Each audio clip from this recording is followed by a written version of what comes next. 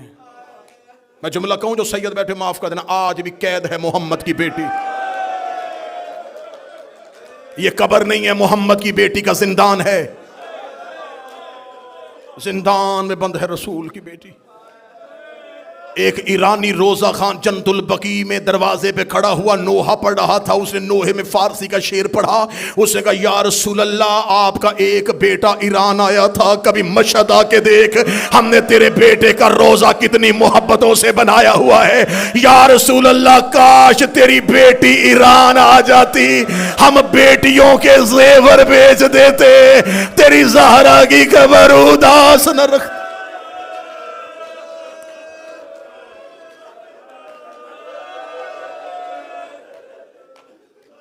آج بھی جنت البقیع میں اداسی ہے. محسن نقوی شہید نے کہا تھا، اے خاک مدینہ تیرے ذروں میں ابھی تک ہم بنت پیغمبر کی لحد ڈھونڈ رہے ہیں. آدھی رات کو چھپا کے آ گئے علی بطول کو.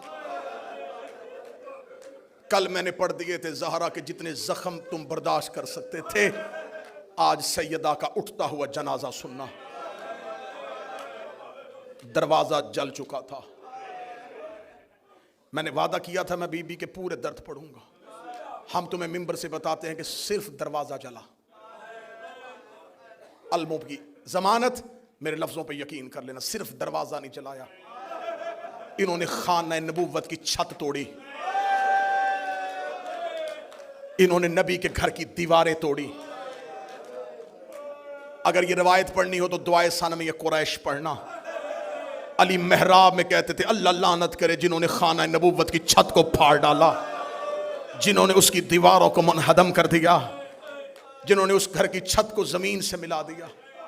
صرف دروازہ نہیں جلا، دیواریں ٹوٹ گئیں، چھت گر گئی. ایک خستہ ٹوٹا اور جلا ہوا گھر جس میں ایک زخمی ماں اپنی چادر کے نیچے اپنی 2 بیٹیاں چھپا کے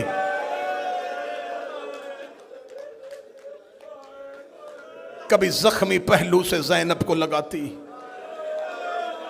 کبھی زخمی ہاتھ سے حسین کا چہرہ چومتی. یہ زہرا کی راتیں نہیں تھی، یہ ایک ایک لمحہ زہرا کی مصیبت کا تھا. جب علی کو لے کے یہ مدینے کے بازار میں گئے، کتب معتبرہ کہتی ہیں کہ سیدہ اپنے سر پہ نبی کا کرتا لے کے اور ایک ہے نبی کا امامہ سر پہ رکھ کے زخمی زہرا بازار میں آئی. آواز کا اگر تم نے علی کے گلے سے رسی نہ نکال لی میں سر کے بال کھول کے بددعا کروں گی. ادھر بی بی نے اتنا جملہ کہا، یا سلمان محمدی کہتا ہے مسجد نبوی کی دیواریں اٹھنی شروع ہو گئیں. مسجد نبوی کی دیواریں اتنی اوپر چلی گئی کہ نیچے سے گھوڑا سوار گزر جاتا تھا. مکے کے لوگ کہتے اس دن ہم نے خانہ کعبہ کی دیواروں کو اٹھتے ہوئے دیکھا، اس لیے کہ اللہ جب زمین پر عذاب نازل کرنے لگتا ہے تو اپنی نشانیوں کو اٹھا لیتا ہے. جب کعبہ اٹھنا شروع ہوا، مسجد نبوی کی دیواریں اٹھنی شروع ہوئیں. انہوں نے جب یہ حالات دیکھے، انہوں نے علی کے گلے سے رسی نکالی. زخمی علی پلٹ کے گھر کی طرف گیا. دروازے پہ زہرا سر پہ نبی والا امامہ رکھ کے کھڑی تھی. رو کے کہتی یا علی مجھے معاف کر دینا، میں زندہ تھی تیرے گلے میں رسی آ گئی. یا علی میرے بابے کی امت نے تیرا حیا نہیں کیا. علی کی آواز آئی زہرا مجھے معاف کر دینا، تیرے بابے کا حکم نہ ہوتا یہاں سے کوئی زندہ نہ جاتا، میں دیکھ رہا تھا تو زخمی ہوتی رہی. گھر میں آ گئے علی، گھر میں آ گئی زہرا. 30 دن تو نبی کے بعد 75 دن 90 دن ہر رات روتی رہی. آخری رات آ گئی، میں نے درمیان والے سارے در چھوڑ دیے. رو کے کہتی یا علی میری کچھ وصیتیں، 17 یا ایک روایت 19 وصیتیں کی بی بی. یہ وصیت نہیں ہے، شیعہ قوم کے لیے ایک ایک جملہ موت ہے. یا علی یا علی میری پہلی وصیت میرے جنازے کا اعلان نہ کرنا. یا علی مجھے رات کی تاریکی میں دفنا دینا، یا علی یہ نام جو میں بتا رہی ہوں اگر یہ آئیں بھی انہیں بزور شمشیر روکنا، انہیں میرے جنازے پہ نہ آنے دینا۔ یا علی میرا جنازہ کھلی چارپائی پہ نہیں، یا علی میرے لیے بند تابوت بنانا۔ مدینے میں جناب زہرا کے جنازے سے پہلے تابوت نہیں اٹھتا تھا، لوگ چارپائیوں پہ جنازے اٹھاتے تھے، کھجوروں کے پتوں پہ جنازے اٹھتے تھے۔ پہلی بار بی بی نے جناب ام ایمن سے کہا تھا، شرم آتی ہے عورت کو کھلی چارپائی پہ لے جایا جائے۔ ام ایمن نے کہا، رسول کی بیٹی، حبش کے لوگوں کا میں نے ایک طریقہ دیکھا ہے، وہ میت کو ڈھانپتے ہیں، کیسے؟ کمان کی طرح کھجوروں کی شاخیں لگاتے ہیں، اس کے اوپر کھجوروں کے پتے رکھ دیتے ہیں، یہ تابوت بنتا ہے۔ بی بی کہتی ام ایمن مجھے بنا کے دکھا۔ ام ایمن نے بنایا، فرمایا جب میں مر جاؤں نا علی کو ایسا تابوت بنا کے دینا۔ بی بی نے وصیت میں کہا، یا علی میں نے ام ایمن کو بتا دیا ہے میرا جنازہ بند تابوت میں اٹھانا۔ یا علی خاموشی سے میرا جنازہ لے کے چلے جانا۔ یا علی میرے بعد بنی کلابیہ مستور جس کا نام فاطمہ، اس سے شادی کرنا۔ یا علی اس کے بدن سے ایک بچہ پیدا ہوگا، اس کا نام عباس رکھنا۔ یا علی جب عباس دنیا میں آئے اس کے بازو چوم کے کہنا اماں فاطمہ سلام کہتی تھی۔ یا علی میرے بعد اگر کوئی فدق دے تو میرے عباس کی اولاد کا حصہ رکھ لینا۔ یا علی میرے حسین کو رات کو پیاس بڑی لگتی ہے، اس کے پانی کا خیال رکھنا۔ یا علی میری زینب پردے کی بڑی عادی ہے، کوشش کرنا دن کی روشنی میں گھر نہ آنا۔ زہرا وصیتیں کرتی رہی، علی روتے رہے، زہرا وصیتیں کرتی رہی، علی روتے رہے۔ بی بی نے علی کو وصیتیں کی، بی بی نے حجرے کا دروازہ بند کیا، مصلی عبادت پہ آ گئی محمد کی بیٹی۔ ایک روایت کہتی ہے حسنین قبر محمد پہ تھے، ایک کہتی دروازے پہ بیٹھے تھے۔ یا بی بی کی تسبیح کی آواز رکی، تسبیح کی آواز کا رکنا تھا، اولاد نے دروازہ کھولا، قالوا انا للہ وَإِنَّا إِلَيْهِ رَاجِعُونَ۔ زہرا دنیا سے جا چکی تھی، علی کے گھر میں جب بچوں کو پتا چل جائے نا کہ ماں مر گئی ہے، اس گھر میں حالت کیا ہوتی ہے؟ بچے چیخ مار کے روتے ہیں۔ ادھر زہرا کی آنکھیں بند ہوئی، علی نے بچوں کو سینے سے لگا کر رونا نہ، لوگ اکٹھے ہو جائیں گے، رونا نہ، مسلمان جاگ جائیں گے، انہیں پتا چل جائے گا کہ محمد کی کوئی جگہ خشک رہ جائے۔ فرمایا کوشش کرو سارا بدن ترو، فرمایا زہرا کا ہاتھ پہلو سے نہیں اٹھا، سیدہ کا پہلو سے ہاتھ نہیں اٹھ رہا۔ اللہ جانے کون سا زخم ہے جو چھپا کے چلی گئی ہے۔ غسل مکمل ہوا، جو سید بیٹھے جو دل کا مریض ہے بے شک اٹھ کے چلا جائے۔ اگلے جملے بڑے سخت ہیں۔ جب کفن کا وقت آیا علی نے پہلی چادر دی، فضا کی آواز آئی یا علی چادر اور چاہیے، علی نے دوسری چادر دی، آواز آئی یا علی چادر اور چاہیے، علی نے تیسری چادر دی۔ 7 چادریں علی نے ہاتھ میں دی۔ دیکھے گا فضا چادریں 7 کیوں لے لی ہے؟ رو کے فضا نے پردے سے دونوں ہاتھ علی کے قدموں پہ رکھے، رو کر تیری غیرت کی قسم ہے زہرا کا خون بند نہیں ہو رہا، اتنی زخمی ہے محمد کی بیٹی، اتنے گہرے زخم ہے نبی کی بیٹی۔ علامہ مجلسی لکھ گئے بہار میں 7 چادروں کا کفن مل گیا، ہو گیا جنازہ تیار۔ ٹوٹا ہوا گھر، گری ہوئی دیوار، جلا ہوا دروازہ، اس کے اندر ایک حجرہ، اس حجرے میں اس شہزادی کا جنازہ، جنازے پہ 2 بیٹیاں، اس حجرے کی دہلیز پہ 2 بچے، گھر کے مرکزی دروازے پہ قبضہ تلوار پہ پیشانی رکھ کے علی۔ ایک بار علی مدینے کا بازار دیکھتے، تھوڑی دیر کے بعد حجرے میں آ کے کہتے حسین حسن اٹھو، ماں کا جنازہ اٹھائیں۔